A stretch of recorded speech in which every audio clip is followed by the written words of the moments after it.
Welcome to FPL Selection. Today we'll take a look at how the team is shaping up for Game Week 10, but first a quick look at how we got on in Game Week 9. Only 30 points this week, what turned out to be quite a low scoring week for a lot of teams. Still managed to double my rank to 1.4 million, so it's obviously not ideal, but still early days, so yeah, that can quickly turn around.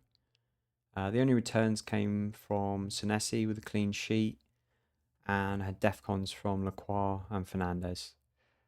It was the first captaincy blank of the season, but no drama there really, as most people would have had Haaland captain, so didn't really lose out too much. Just a very uneventful week really, where a handful of players scored the points and I didn't own any of them. So yeah, we'll quickly forget about this one and move on to the next. So looking ahead to game week 10, I had one free transfer coming into this game week, but I've already used it. Seeing Arsenal get another clean sheet and Gabriel mop up all 3 bonus points. He was also very close to getting an assist for Eze's goal, hit the bar with a header, and he was 1 away from the DEFCON. He's really the defender to own in the game at the moment, and I just needed to get it done, and it was just worth doing before his price went up again. Tarkovsky was doing okay with the DEFCON, but there were just no clean sheets coming with Everton, and sort of the data around the eye tests, that just doesn't seem likely there's going to be too many clean sheets in the near future. So I think for 5.5 million, he's just a bit expensive really when you're only getting DEFCONs. So yeah, it was a nice easy transfer really. I'm also looking to add Munoz in the coming weeks, possibly in place of Lacroix. And then I might even get a second Arsenal defender as well and just go 4 at the back, because that just seems to be where a lot of the consistent points are coming from at the moment. But I'll be patient with that. The luxury moves, nothing urgent there. So yeah, might even give it a couple of weeks before making any other moves. So moving on to the team, Pope is away to West Ham. Still the second best defence in the league, Newcastle. Obviously West Ham have been very poor this season, especially playing at home. They just seem to be struggling under the pressure really of trying to get a result. Nuno hasn't really turned it around much and made some questionable team selections so far.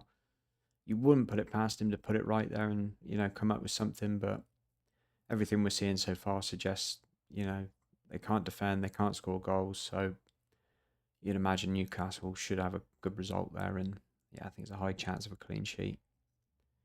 And Senesi is away to Man City. Now, obviously, anytime you go to City, it's never an ideal fixture for a defender.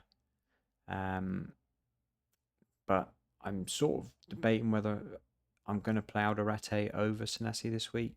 He's at home to Everton. But obviously he's come back from the concussion that ruled him out last week, and all the Sunderland defenders are fit now, so I'm not 100% on him starting this week. I'm hoping to get some news from the press conferences, but Senesi should still be good for DEFCON. You imagine he's going to be quite busy. It's going to be quite a transitional game, I think, end to end with City, so yeah, maybe he's going to start on 4 points and maybe that'll just come down to 2 or something. But yeah, he's in for now until we get any sort of news on Alderete, I think. And Gabriel is away to Burnley. Just, yeah, as I was saying earlier, he's the best defender in the game. Probably the best fixture at the moment in terms of team to play against for a clean sheet. It probably just be my luck that they'll concede in this one after so many clean sheets in a row, but yeah, you'd imagine there's a very high chance of Arsenal keeping a clean sheet here.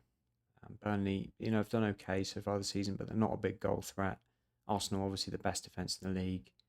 And you'd imagine they'll get some chances from set pieces as well. And Gabriel's only had the 1 goal so far this season, so yeah, he's going to add a few more. And yeah, you're going to expect him to at least get 1 chance every week at the moment. And the Quars at home to Brentford. I think Palace's defence, it's still one of the best in the league at the moment. And Brentford at home, yeah, a good chance of a clean sheet here. I think Brentford have been better in the last few weeks, but Palace just have a way of limiting teams to very few chances against them. And, even Arsenal didn't really create lots of clear-cut chances last week. Lacroix hit over 20 DEFCONs last week, so It'd be nice, if Brentford are quite direct, maybe there's a good chance of him hitting it again. Um, he is someone that I am looking to sell soon potentially because he's not getting the DEFCONs consistently, but Palace are a very good defence, so yeah, I'm quite happy to hang on to him for now, but I'd like to upgrade him to minerals at some point. Then moving on to the midfield, Saka is away to Burnley. Now Saka has been, looking more like himself the last few weeks. Obviously, he had the injury earlier in the season. He's come back, and especially in the Fulham game, he looked really lively and was very creative in that one. Got quite a few shots off on goal. It was apparently he was ill last week. I think that's why he only got 65 minutes against Palace. He played about 20 minutes in midweek, got a goal as well. So they're going to need him for the Burnley low block to try and unlock that. So I'm expecting a big game from Saka. And yeah, you think if Arsenal can get one, in the first half, then possibly the floodgates will open and, there could be a few for them in this game. But as we've seen with Burnley, they're pretty good at putting up a defensive wall. Liverpool really struggled against them as well. So I'm optimistic here, but I can also see it being a tight 1-0 again for Arsenal. But you'd imagine Saka would be involved. And Fernandes is away to Forest. It's hard to know how to judge this one, really. So I think a few weeks ago we would have said this was a good fixture for attackers, but obviously with Dyche coming in, he's going to want to put the defence right first. And, they didn't really put up any threat against Bournemouth last week. They were just trying to limit the chances for them. Bruno's been very good in the last 2 weeks and really unlucky not to come away with more points. He just keeps finding himself in good positions in the box. And yeah, he's just one of them. He's got so many routes to points. You'd always back him in any game, but I'm expecting this to be quite low scoring, to be honest. And yeah, I'm not expecting to see any big hauls here or anything because I think Forest should sort themselves out defensively. They've got a decent squad there of players, so I think any sort of defensive structure there, and they're going to be hard to beat. And Reinders is at home to Bournemouth. Now, I think this is a really good game for City, playing against Bournemouth, who are going to attack them. It's going to be an end-to-end style game, quite a few counter-attacks, and I think Reinders fits into that really well. As long as he doesn't play in the number 6, which he did last week, due to injuries to Rodri and Gonzalez. So hopefully one of those two is fit and will play, and that will allow him to play further forward because when City do sort of play on the counter, he's usually the one that runs up alongside Haaland, and tries to get in and get beyond him as well. I think he's been quite unlucky this season. He's been a little bit underwhelming the last few weeks, but I think it's a bit harsh to judge him when he had to play number 6, which isn't really his position. So I think if he gets back into one of those 10 slots, they've got some great fixtures coming up, City, in the next few weeks. Good run. I think it's game week 13 onwards. So I'm thinking I'm just going to hold him through because he's so cheap. It'll be nice to have a second City attacker and just be nice to see a couple of glimmers of hope in the upcoming games. And I think this is a fixture that could really suit him. And Enzo is away to Spurs. I think in the past you'd have looked at this and seen this as a good fixture for Chelsea, as they do have a really good record against Tottenham. But I think since Frank's come in, you can see Spurs are very good defensively, and they will, against the bigger side, they're going to play more conservative. So it's going to be up to the likes of Enzo to, make those late runs into the box and, try and get on the end of something. So I think he's capable of scoring in any game, and obviously been on penalties with Palmer out, is a nice string to his bow. But I'm not overly optimistic of a lot of goals in this game, so yeah, maybe just the one return's possible. But yeah, I think it'd be nice to see something from him anyway, because yeah, they've got some good fixtures coming up, and yeah, I think he's the type of player that could go on a nice little run, if he just gets something in this game. And Paquetá is at home to Newcastle. He's been really disappointing since I brought him in a couple of weeks ago. I was really expecting West Ham to have a big turnaround under Nuno, but there's been absolutely no sign of it so far. Paquetá sort of played false 9. It doesn't really suit him.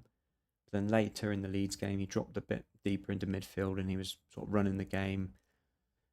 I think it was a little bit of a reminder that he's probably not a fantasy football asset. He's just a very good player. see some of his touches were unbelievable. He's playing in a team well below his level. Um, so, you can't rule out, a piece of magic from him, but I just think the chances of, you know, West Ham creating much against a good Newcastle defence is quite slim. Maybe if they get a penalty, obviously that's his, other sort of string to his bow is, being on penalties. But yeah, I think fairly soon I could be shipping him out, to be honest, because unless we see something miraculous from West Ham, especially playing at home, the pressure of their fans, you can't really expect much at the moment. And moving on to the forwards, Haaland is at home to Bournemouth. Now, as I was saying earlier, I think this could be a really good game for City attackers. We know Bournemouth like to play really attacking. They're quite happy for an end-to-end game, and Haaland's obviously the best in the league at that. Whenever he gets a run in behind, no one's going to catch him, no one's going to knock him off the ball. He should have scored last week against Villa with a one-on-one, but just didn't get the finish quite right. He's going to be my captain again this week. I think home game, like I said, it's going to be a little bit end-to-end. He's going to get chances, and yeah, I can see him easily being the best captain this week. So not even a debate for me. Then Mateta is at home to Brentford.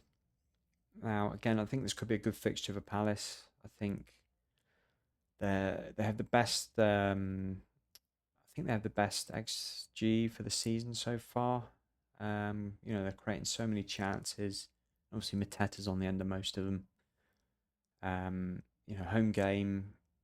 You know, you're always expecting at least a few chances for him, and Brentford have been better in the last few weeks, but I still don't think they're the best team defensively. And yeah, Mateta's a real physical threat. He's a runner, good runner in behind.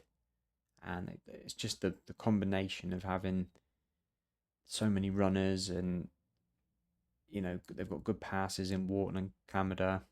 So I just think they're going to be too much for Brentford. And Mateta's obviously a very popular transfer in his Palace. Got a nice little run of games coming up. So I'm really glad I've held him for a while. And yeah, hopefully he's going to repay me a little bit with a few more goals this week. So in summary, Haaland will be a captain for me again this week. Really like the Bournemouth fixture for him. Saka will be vice captain just because of the Burnley fixture. And like I said, I'm going to just see if we get more news on Alderete, because I think if he was fit and absolutely, there was no doubt on him playing, then I probably would start him ahead of Senesi this week. But it's just that little doubt, especially with all the Sunderland defenders being fit. And we saw them switch to a back five last week. They might go back to a back four. Maybe he'll sit out because they play quite well. Just have to see what the press conferences bring, I think. So that's it for this one. Thanks for watching, and we'll catch you on the next one.